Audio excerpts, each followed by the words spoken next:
have you ever just looked at a forest, or a river, or even a mountain, and thought, when does that stop being just, well, nature, and start being something we call a resource? It's a really fascinating question, and today, we're going to unpack it. So let's start here. Look at this incredible scene, the Dudhsagar waterfall in India. You've got this powerful rush of water, deep green forests, a whole ecosystem humming along. This is nature. It's raw, it's majestic. But is it a resource, right now, just as it is? Nope. For that to happen, something else has to enter the picture. And that brings us right to the heart of it. What's the tipping point?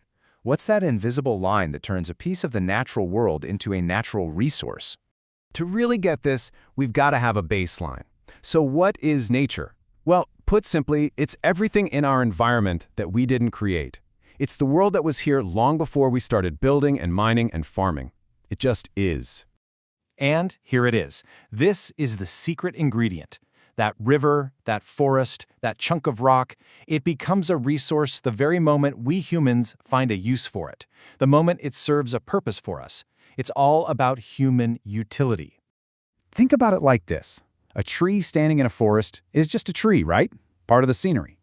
But the second we cut it down and turn that wood into timber to build a chair, boom, it is transformed. Its potential has now been unlocked by human hands and human needs. But hold on, it's not quite that simple.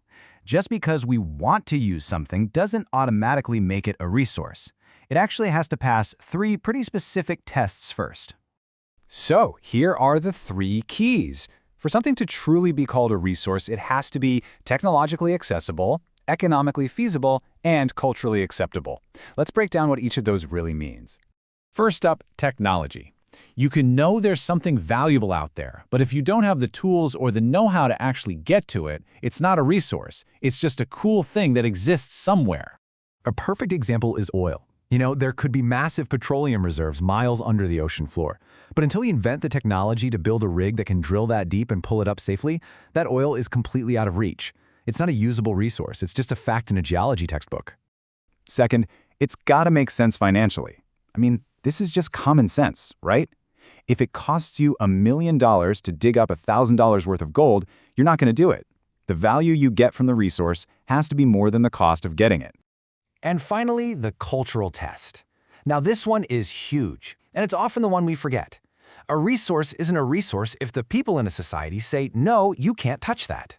If a forest is considered a sacred place, for instance, it doesn't matter how easy or cheap it would be to chop down the trees.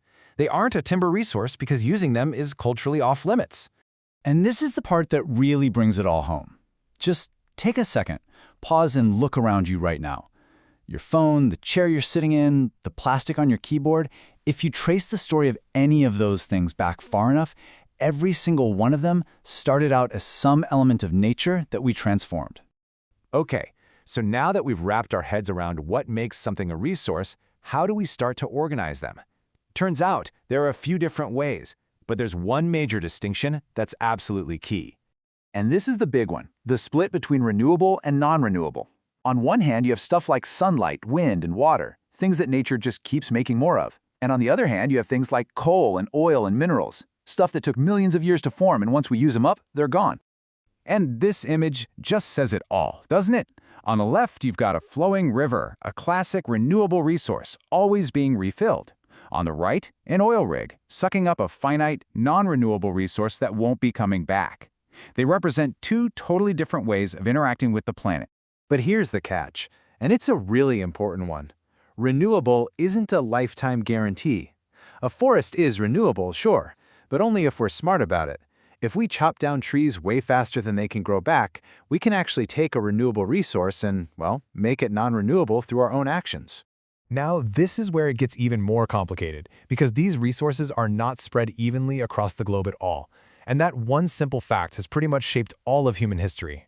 The way resources are distributed decides where we build cities, what trade routes we create, and, unfortunately, what we fight wars over.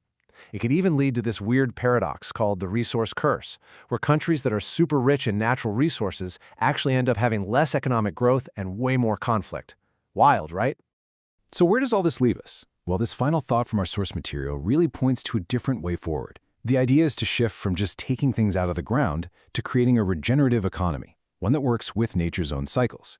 It's about reusing, minimizing waste, and actually replenishing what we use. It's a powerful idea to think about. How can we learn to work in harmony with the planet instead of just taking from it?